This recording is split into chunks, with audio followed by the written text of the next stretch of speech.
Bien, jóvenes, retomamos el tema, continuamos la exposición. Hablábamos al final de la primera parte de la clase de en la primera época de la historia de Roma, conocida como la época de la monarquía, época que cronológicamente la podemos ubicar entre los años 753 y 510 antes de Cristo, aproximadamente 243 años. Doctor, ¿Sí? ¿me escucha? Sí, la oigo perfectamente. Le habla Trinidad. Yo Sí. quiero pedirle, por favor, yo entiendo su nobleza y entendemos también su capacidad y el don de gentes que tiene. Yo le pido excusas en nombre de las personas que no participamos y no estamos de acuerdo con esto que ha pasado, que por favor disculpe a esas personas porque realmente estamos avergonzados con usted. Por ser persona, por ser el profesional que es y porque realmente nosotros como estudiantes tenemos que comportarnos con la capacidad, con el entendimiento, con la edad, con la formación que tenemos. Por favor, le ruego mil disculpas. Le agradezco muchísimo. Sé que su sentimiento y que además interpreta el sentir de la generalidad del curso, por supuesto, Gracias, que acepto cualquier disculpa en ese sentido. Una faltaba, la verdad no trasciende.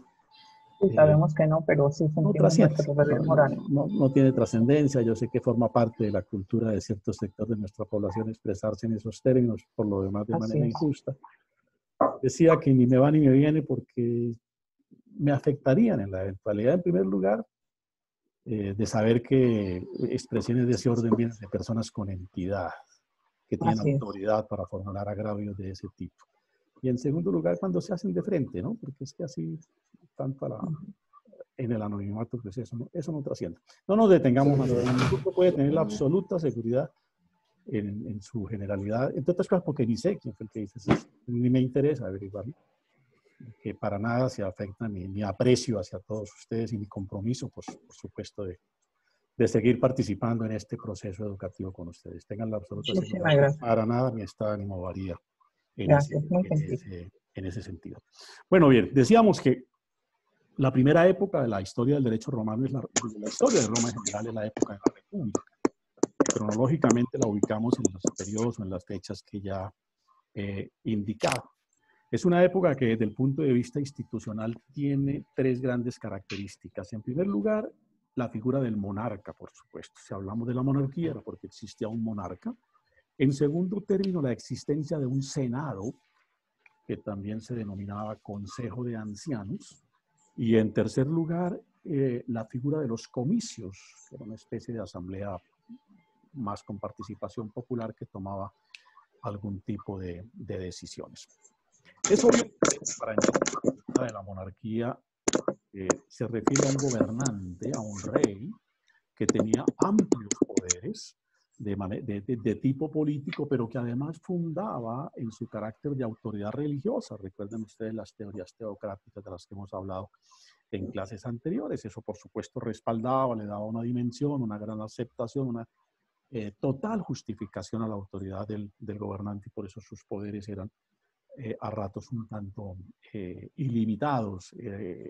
Tenía cantidad de poder realmente en demasía. Era un verdadero rey o monarca en todo el sentido primitivo de la palabra. La historia registra aproximadamente 7 gobernantes, por supuesto Rómulo I, a quien se le atribuye la fundación de Roma, al señor Numa Pompilio, al señor Tulio, a Marcio, a Tarquino. Hay 2 Tarquinos, Tarquino el antiguo, Servio Tulio, y luego Tarquino el soberbio, que como de su nombre ustedes pueden inferir del apelativo de soberbio, el tipo de personalidad que tenía, y termina acabando la institucionalidad romana en la monarquía y queriendo convertirse en dictador.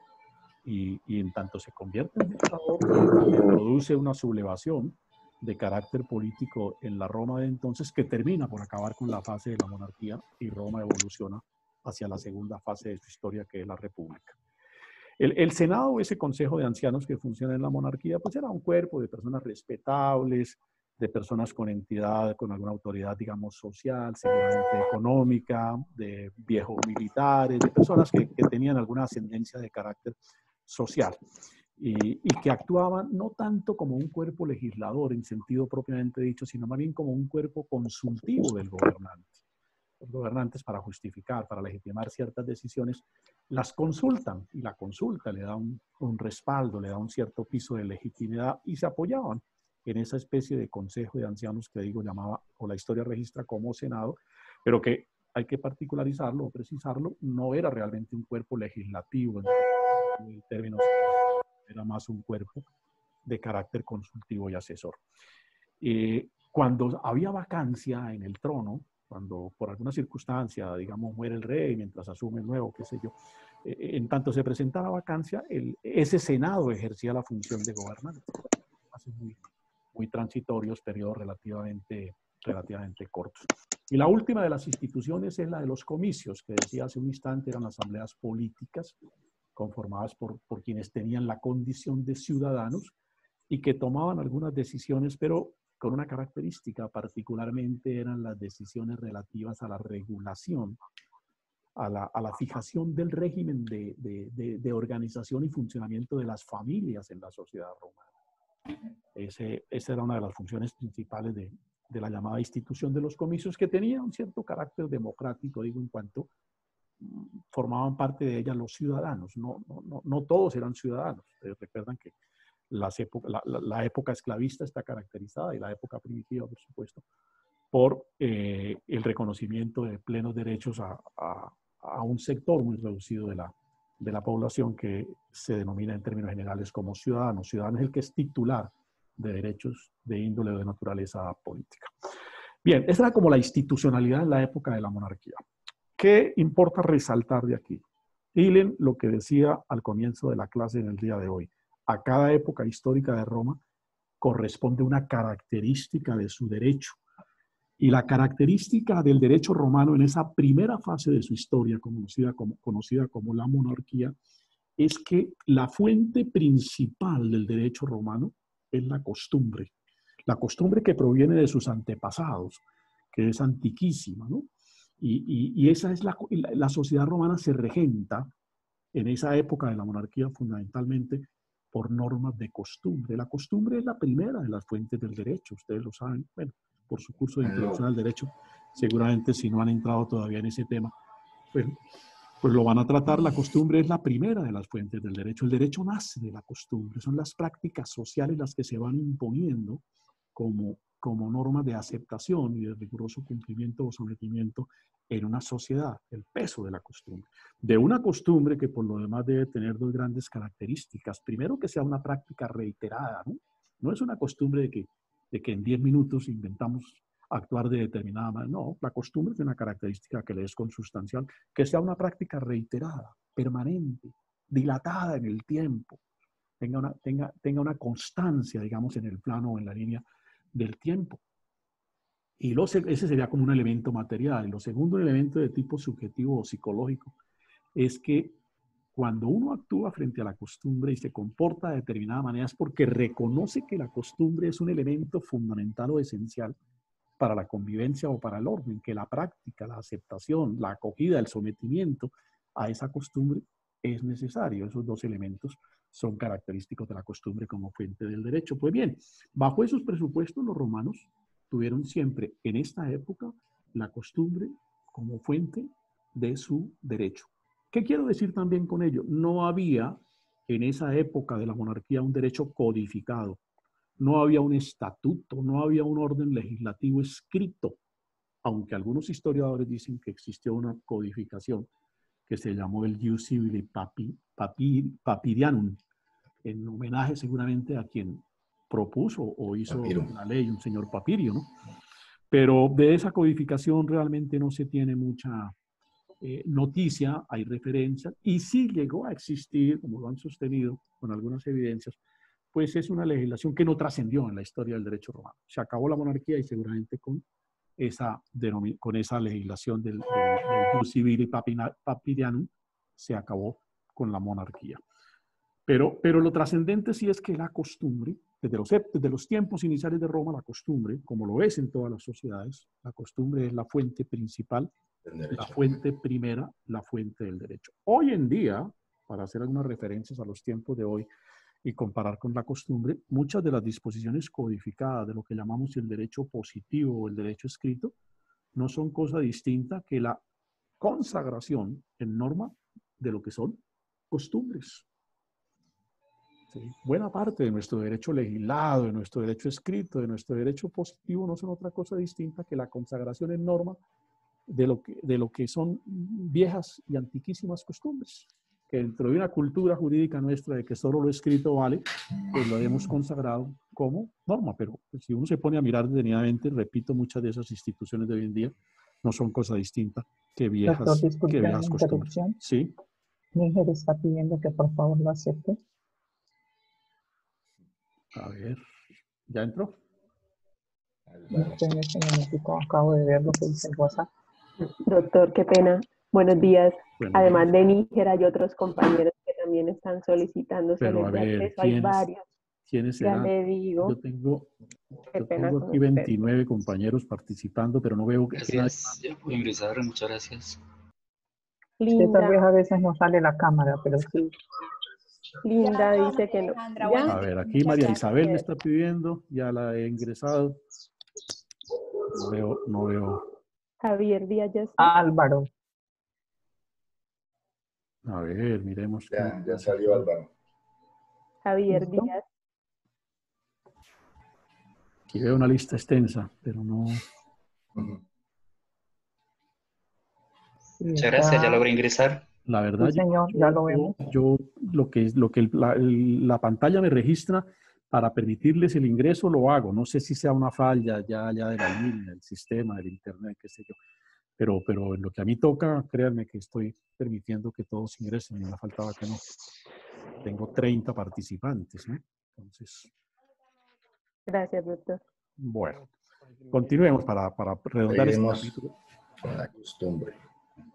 Entonces decíamos, esa es como la característica del derecho romano en su primera época. Las características políticas son las tres instituciones que mencioné: la figura del rey, la existencia de un senado y la existencia de un cuerpo que se llamaba comicios, con los ingredientes o elementos que señalé para cada una de ellas. La característica del derecho romano en esa época, ojo con esto, estimados amigos, es que gira sobre la costumbre. La fuente del derecho es la costumbre. ¿Qué es fuente?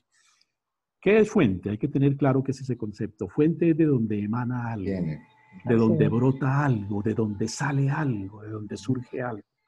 La fuente de agua es de donde nace el agua, ¿no? La fuente de la noticia es el periodista, es quien le suministra al periodista la noticia. ¿De dónde nace la noticia? Pues bien, el término fuente lo traemos al mundo jurídico para señalar de dónde brota, surge, nace o proviene el derecho. Pues bien, el derecho que practican los romanos en la época primera de su historia, conocida como la monarquía, es la costumbre de manera principal. La costumbre sigue subsistiendo, por supuesto, y es una fuente principal de derecho, ¿no? En Colombia hay algunos ordenamientos jurídicos que admiten la costumbre, algunas costumbres como fuente del derecho. Por ejemplo, el derecho comercial nuestro permite que ciertas costumbres que los comerciantes tienen se tenga como norma jurídica.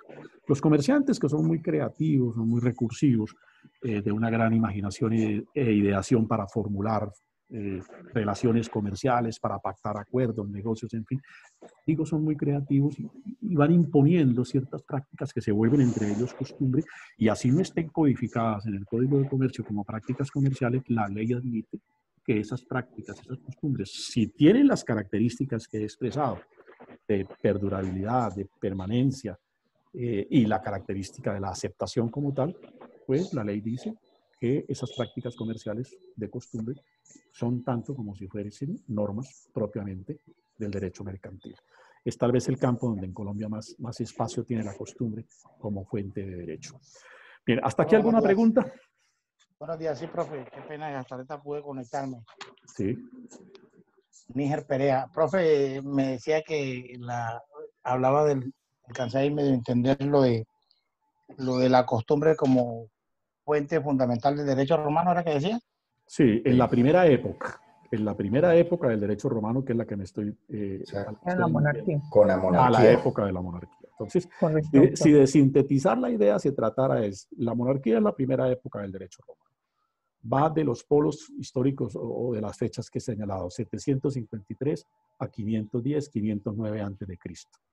Las características de sus instituciones políticas son la monarquía, el Senado o Consejo de Ancianos y la existencia de un cuerpo de raigambre popular que se llamaba los comicios.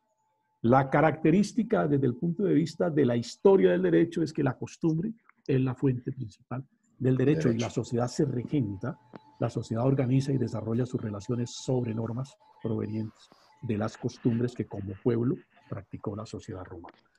¿Listo? Correcto. Okay. Pasamos a la segunda fase, que es la época de la República. Ajá.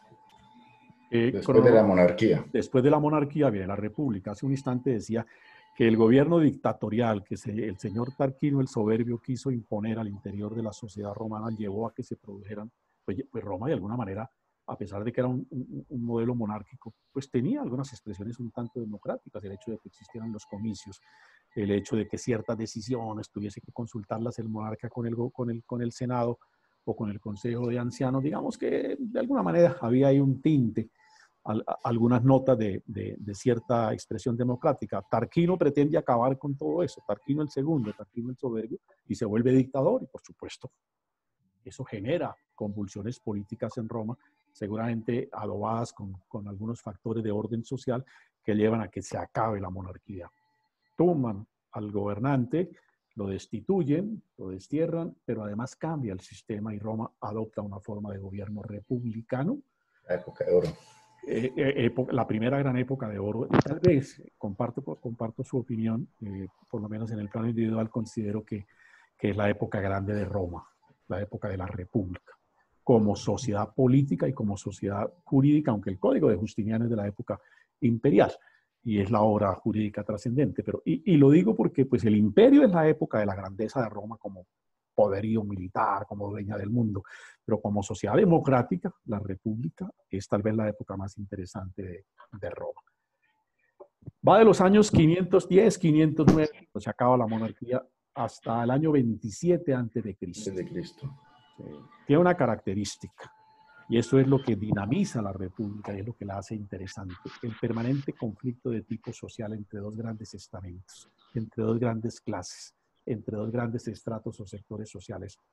El primero conocido como los patricios, la clase noble, la clase pudiente, la clase poderosa socialmente, y la segunda los llamados plebeyos, el pueblo, el elemento del común, la plebe, como suele decirse despectivamente, ¿sí? de la palabra plebe, pues se construye el vocablo plebeyos. Entonces, digamos, socialmente la República se estructura sobre esas dos grandes clases sociales. Los conflictos entre esas dos clases sociales dinamizan a la sociedad romana. ¿Y la dinamizan en qué sentido? De una parte en la creación de las instituciones jurídicas romanas y de otra en la elaboración de normas de derecho, de ordenamientos jurídicos que permitan que esa sociedad marcada por profundas diferencias sociales pueda finalmente funcionar. ¿Cuáles son las instituciones sobresalientes en la época de la República? En primer lugar, el Senado romano, que estaba integrado por los patricios. La clase social era la que integraba, esa clase social era la que integraba el Senado romano. La existencia de unas asambleas populares, digamos también comicios, es una asamblea que se mantiene de la época de la monarquía. Aquí ya se denominan más asambleas populares, aunque también la historia lo registra con la denominación de comicios, a la que es obvio entender concurrían los plebeyos. Esas asambleas no tenían pues un grado de poder suficiente, decisorio, como el que tenía el Senado romano, que estaba integrado por los patricios, que eran los verdaderos detentadores del poder, además de que los patricios eran los únicos que podían acceder a la función pública, al desempeño de cargo de autoridad. Y entonces estaba realmente el poder concentrado en un estamento social. La función de gobierno, por decir algo, la función ejecutiva, la ejercía un cuerpo dual llamado los cónsules. Dos personas cuyas dignidades o investiduras se llamaban cónsul, ¿sí? Integraban el cuerpo gubernativo. si existía una especie de cuerpo legislativo que era el Senado, el cuerpo ejecutivo, la función ejecutiva era cumplida por dos personas que tenían la denominación de cónsules. Era un cuerpo colegiado en ese sentido, era un cuerpo plural en ese sentido, estaba integrado por dos personas que se renovaban cada año, ¿sí? Cada año variaban los cónsules. En ese sentido era democrática Roma, ¿no? Era república. ¿Se elegían esos cónsul, profe? ¿O se elegían, sí. Entre el Senado. Correcto. Y esos cónsules tenían que tomar las decisiones conjuntamente. De manera que si el cónsul A tenía un criterio diferente al cónsul B, no se podía adoptar la decisión. El uno podía vetar la decisión. Exacto. Las decisiones tenían que ser unánimes, ¿sí? Eso le daba todavía mucho más legitimidad, mucho más interés, más entereza, más autoridad a la función de gobierno de los cónsules. Eran, por supuesto, los cónsules quienes tenían la responsabilidad de orientar, de dirigir las tropas, las fuerzas militares, digámoslo así, de la sociedad romana de la época. Los plebeyos, pues, cumplían la función de plebeyos, ¿no? Pagar impuestos, eran los soldados en la guerra. Los comicios o esas asambleas populares no funcionaban con un carácter tan permanente, tan asiduo, tan frecuente como el Senado romano, ¿sí? ¿Los cónsules integraban el cuerpo qué? Era gubernativo. Tenían a su cargo la función de gobierno propiamente dicho, ¿sí? Eran los gobernantes en estricto sentido. Gracias. Valga decir, la figura de la monarquía de la primera época evoluciona hacia la figura de los cónsules, pero ya en un modelo político, en un régimen de carácter republicano y no monárquico. Los comicios o las asambleas populares, digo, se reunían por ahí 1 o 2 veces al año, tomaban algunas decisiones, pero ellos cumplían una función importante. Era que ellos postulaban a quienes iban a tener la condición de magistrados para que el Senado, que estaba integrado por los patricios, de ahí hiciese la elección de los magistrados a cuyo cargo estaban funciones principalmente de carácter judicial. Bien, Roma se desenvuelve, digamos, en ese marco institucional que estamos presentando muy rápidamente. Por mucho tiempo vienen los conflictos sociales que fueron muy álgidos, muy profundos en la sociedad romana. Los enfrentamientos entre patricios y plebeyos, dos clases sociales en los términos marxistas realmente caracterizadas y marcadas como tales, pues llevan a que haya graves enfrentamientos en Roma. Se desestabiliza Roma en muchas ocasiones por estos enfrentamientos, al punto tal de que los plebeyos en alguna ocasión deciden retirarse de Roma. Se retiran de Roma y se van a vivir a los montes, a las colinas que refería al comienzo, que están bordeando la ciudad de Roma. Hoy en día forman parte de Roma, pero por aquella época estaban en los alrededores. Me voy a expresar un tanto figurativamente, como si viviesen en Palo Negro, como si viviesen en Morro Rico, aunque Morro Rico hoy en día es parte ya interna de la ciudad. La Cumbre, exactamente, qué sé yo, el Alto de los Padres. Bueno, en fin, para dar una idea de lo que se retiran hacia esas colinas de la antigua Roma. Hoy esas colinas son parte urbana de Roma. Las que están contaminadas con el coronavirus hoy. ¿Perdón? Son las que están hoy contaminadas con el coronavirus. Seguramente, porque desafortunadamente Italia ha sido muy azotada por esta pandemia que ha cundido con un gran espanto dentro de la sociedad universal. Bien, los plebeyos generan un conflicto social que llegó al extremo de que se retiraron, todos los plebeyos se retiraron y dejaron únicamente a los patricios, y a los plebeyos retirarse, la economía romana se estanca, los procesos de producción. Los plebeyos eran los que trabajaban, ¿sí? Las fuerzas militares como tal se ven diezmadas. Los plebeyos permanecen allí un buen tiempo, hacen una especie de paro cívico, pues, para hablar en términos de hoy.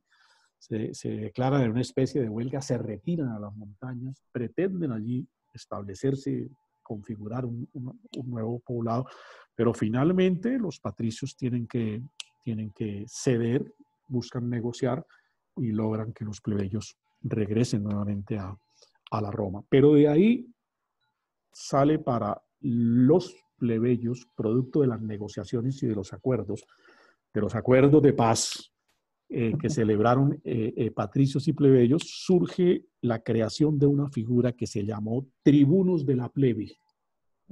Tribunos de la plebe. Lo de plebe explica que estaba integrado por personas pertenecientes a ese estrato o a ese estamento social. Esos tribunos eran elegidos por los mismos plebeyos. ¿Qué función tenían? La de defender los intereses de los plebeyos. Era una especie de defensor del pueblo, políticamente más activo, que tuvo en un momento dado la capacidad y el poder para vetar decisiones que adoptaran los patricios en el Senado. De manera que ese proceso histórico que ellos cumplieron de rebeldía contra la clase social, contra el estamento, contra la institucionalidad social y política de la Roma de su época, pues finalmente les permite avanzar porque logran tener una instancia de poder denominada los tribunos de la plebe, integrados. Y ahí podemos decir que da inicio a la huelga, ¿no? Pues no digamos tanto que inicia la huelga, porque la huelga es una figura ya del derecho laboral producto del surgimiento de la clase obrera propiamente. Pero comparativamente la podemos asimilar, la podemos asemejar. En estricto sentido jurídico, la huelga surge cuando surge la clase obrera como tal. Pero para los efectos a los que quiero irme o expresar o significar, decía hace un instante, es como una especie de paro.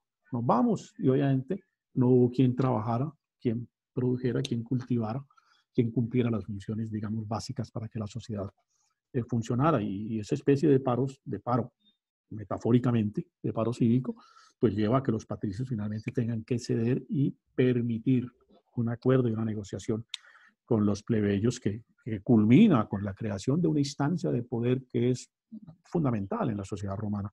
Los tribunos de la plebe, tribunos muy importantes, casi que el gobierno era compartido entre los cónsules y los tribunos de la plebe. La historia de la República está matizada, caracterizada por una serie de permanentes enfrentamientos entre estos dos estamentos sociales. Recuerden ustedes la célebre rebelión de Espartaco. Muchos han oído hablar de Espartaco. Es un personaje no de leyenda en el sentido de que sea invención de creación del imaginario popular o de la cultura o de la literatura como tal. No, Espartaco existió, fue de carne y hueso, es el esclavo que se rebela contra la institucionalidad romana, contra los gobernantes romanos, da la pelea, da la batalla, tiene una ascendencia tal Espartaco, no solamente dentro de los esclavos, sino que los plebeyos mismos lo respaldan. Y Espartaco llegó a tener a Roma contra la pared, como se suele decir popularmente, ¿no? Que si Espartaco triunfa y derrota al Imperio Romano o al gobierno de la época romana, la historia universal seguramente hubiese cambiado. Seguramente muchos de ustedes conocen la historia de Espartaco, que es un símbolo de la rebeldía, un símbolo de la lucha por los derechos de los menos favorecidos, ¿no?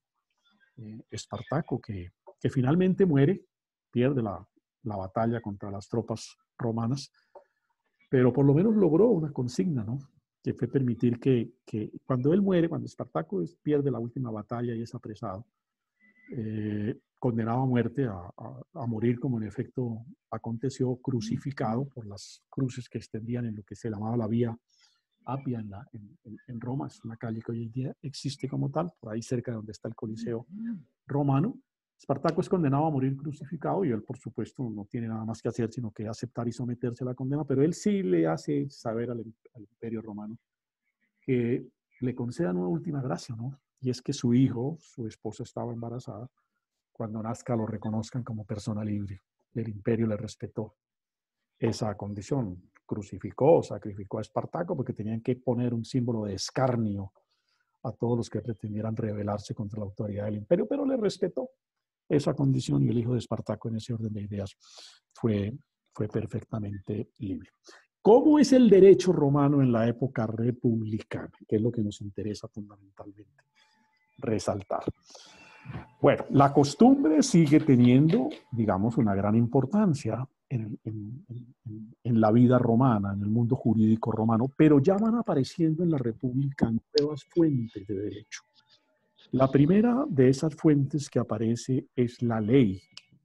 La segunda, los plebiscitos. La tercera, lo que los romanos llaman los senadoconsultos. La cuarta fuente del derecho son los edictos de los magistrados y, por supuesto, ni más faltaba que no, los romanos que fueron en demasía juristas, la jurisprudencia que los jueces o que la literatura jurídica de los romanos iba permitiendo crear. Entonces, esas son las fuentes del derecho romano. Gracias, profe. ¿Las podrías repetir? Con gusto, Ley, señor. plebiscito, Digo, consulta y edictos. sí, perfecto. Pero sin olvidar que la costumbre sigue teniendo todavía una gran ascendencia, pero comienza a desarrollarse como otras fuentes del derecho, las que hemos enunciado y que el compañero amablemente nos ha repetido. La ley, los plebiscitos, los senadoconsultos, los edictos de los magistrados y la jurisprudencia. ¿Qué era la ley? La ley era la disposición que se expedía por el pueblo cuando se reunía en asamblea, que eran asambleas de carácter general. La ley constaba de tres partes, digamos, elementos integraban el concepto de ley en el mundo jurídico romano. La llamada praescriptio, praescripto, que es la parte de la ley donde se indica el nombre del magistrado que la propuso y el día en que fue votada. Las leyes suelen tener un nombre.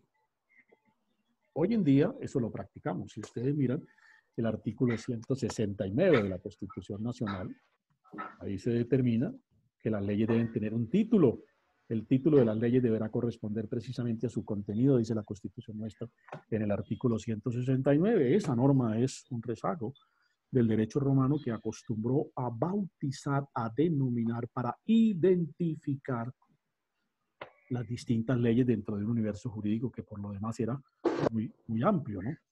¿Y cómo lo hacían? Generalmente le daban a la ley la denominación de quien proponía la ley, ¿sí? O de quien tenía, o del gobernante de la época, para recordarlo como tal, en cuanto permite finalmente la expedición de la norma. Entonces, la praescriptio es la parte que alude a la denominación de la ley. La segunda parte de la ley es la rogatio. Rogatio, así como suena con T, rogatio, que era, digamos, el texto de la ley propiamente dicho, la parte articulada de una ley tal y como la conocemos hoy en día, la parte resolutiva, lo que finalmente es la sustancia del texto de ley. Para resumir nuevamente lo que hoy conocemos como la parte resolutiva. La parte resolutiva es lo que está con posterioridad a la expresión resuelve. Entonces el Congreso de Colombia resuelve, artículo primero, artículo segundo. Esa es la parte resolutiva y eso era lo que los romanos llamaban la rogatio. Y finalmente, la tercera parte de las leyes era la sanctio. S-A-N-C-T-I-O, sanctio, que era la parte que contenía las disposiciones relativas a las sanciones que se imponían o se señalaban para quienes fueran infractores de la disposición. Prohibido salir en cuarentena. Quien salga tendrá una multa de tanto. Pues ahí está la sanctio, la parte sancionatoria, la parte, digamos, punible, castigativa de la infracción a esa conducta. Entonces, esos tres elementos eran los que integraban el concepto de ley. Toda ley estaba conformada o integrada por esos tres elementos que eran los que le daban la sustancia formal al concepto de ley. La segunda fuente, decimos, son los plebiscitos. Fuente del derecho. ¿Qué son los plebiscitos? ¿De dónde deriva la palabra plebiscitos? De plebeyo. De plebeyo. Eran las disposiciones que los comicios o las asambleas integradas por los plebeyos, ¿sí? O los tribunos de la plebe expedían, ¿sí? Que finalmente, ojo con esto, ¿no? Miren ustedes cómo evoluciona la sociedad romana y así lo anotábamos hace un instante. Finalmente, las disposiciones que adoptaban los cuerpos integrados por los plebiscitos llegaron a tener carácter obligatorio para toda la sociedad romana. En el año 287 a.C. se expide la llamada Ley Hortensia. Ley Hortensia, seguramente en honor a alguna dama que tenía ese nombre, que determinó que todos los plebiscitos eran obligatorios para todos los ciudadanos, para todas las personas en Roma. Y los plebiscitos adquieren la misma categoría jurídica de las leyes. Si de ubicarlas en la pirámide de Kelsen se tratara, los plebiscitos a partir del año 287 y las leyes como tal estarían en la misma casilla, en el mismo plano, en el mismo rango. ¿sí? En cuanto a la denominación, pues obviamente los plebiscitos tenían una característica, ¿no? Se bautizaban con el nombre de los tribunos de la plebe, que en su momento correspondieran a la expedición de la ley. Entonces, cuando era un plebiscito, era el nombre del tribuno o los tribunos que expedían o en cuyo mandato, gobierno o autoridad se expedía el plebiscito. Por ejemplo, la Lex Poetelia Papiria, que hace referencia a dos importantes tribunos de su época. La tercera figura es los... Sí. Profe. Dígame. Qué pena interrumpirlo. Pero usted decía también que los paraescritos llevaban el nombre del autor de la ley. Sí, algo parecido como... sí, del autor de la ley, de quien proponía la ley. Perdón, pero nos quedan 3 minuticos ya para terminar. Entonces, ¿alguna otra inquietud? Ya se está acabando, sí. Sí. ¿Plebiscito y cuál viene ahora? Si quiere, permítanme y termino de enumerar las otras fuentes del derecho que se dan en la época de la Primera, la ley, con las características que anotamos. La segunda, los plebiscitos. La tercera son los senados consultos. Senado consultos, que eran las disposiciones o las medidas que emitía el Senado. Por mucho tiempo, de ahí su denominación de Senado consulto, el Senado era más que cuerpo decisorio, cuerpo consultivo del gobernante. Era asesor de los magistrados, tenía una autoridad política y una respetabilidad porque quienes integraban pues eran los patricios y obraba como un cuerpo. Y cuando las consultas y los consejos, las opiniones que uno da cuando tiene carácter de consulta, están tan bien fundadas, pues se vuelven una especie de marco casi que imposible de salirse ahí para el gobernante, y ese prestigio lo tenía el Senado romano. Entonces, todas esas opiniones, todas esas decisiones, todas esas consultas que le eran formuladas al Senado, él las respondía mediante los llamados Senado consultos. El Senado finalmente, ya en la época de decadencia de la República, el Senado finalmente se vuelve un cuerpo legislativo, pero por mucho tiempo es un cuerpo simplemente de consulta, pero que se pronuncia a través de los llamados Senado consultos. Los edictos de los magistrados, ¿en qué consistían? Que son igualmente fuente del derecho en los tiempos de la República Romana. Cuando los magistrados entraban a ejercer sus funciones de carácter jurídico, publicaban un edicto, se posesionaban del cargo, por decirlo en términos de hoy, y lo primero que hacían era publicar en un lugar visible la forma como iban a ejercer el poder, los procedimientos que establecían o consagraban para el efecto de los trámites, de los procesos y de las acciones judiciales que para el momento se tenían previsto. Y finalmente, la última fuente era la que citábamos, la jurisprudencia o la doctrina, porque ya había tratadistas, ya había juristas en Roma que se dedicaron a estudiar de manera puntual las distintas instituciones, las distintas figuras jurídicas, y comenzaron a teorizar, por supuesto, sobre las mismas, ¿no? Hacer los estudios, los análisis, a valorarlas en su dimensión técnico-jurídica o teórico-jurídica, y van surgiendo los juristas, van surgiendo los autores de libros, los doctrinantes, y a la par los magistrados también van profiriendo decisiones que van empezando a crear la jurisprudencia. Esas dos expresiones, la jurisprudencia y la doctrina, pues también van ganando un peso en la República como fuentes del derecho. La jurisprudencia es una manera de apoyarnos para, teniendo en cuenta cómo se resolvió un caso anterior, cuyos elementos fácticos son los mismos, proceder a resolver algo que sea similar. Bueno, jóvenes, antes de que se nos corte intempestivamente la comunicación, cerramos la clase del día de hoy. Les agradezco mucho su presencia, su interés. No los voy a recargar por ahora con actividades distintas, por eso he dispuesto más bien trabajar a través de dos secciones este espacio del horario. Continuamos en la próxima clase. No alcancé, voy a hablar de la ley de las 12 tablas, que es el ordenamiento característico de la época republicana, pero a él aludiremos en la próxima charla, y obviamente entraremos a la fase del imperio y a la presentación en sus elementos generales de las más importantes codificaciones del derecho romano. ¿Alguna pregunta, alguna inquietud?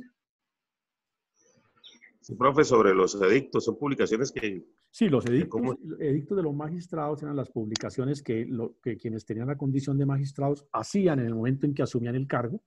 Fijaban como una especie de código: yo voy a regir mis actuaciones por las siguientes disposiciones. Entonces la ley determinaba digamos, no había un código procesal todavía suficientemente elaborado. Cada magistrado ponía las reglas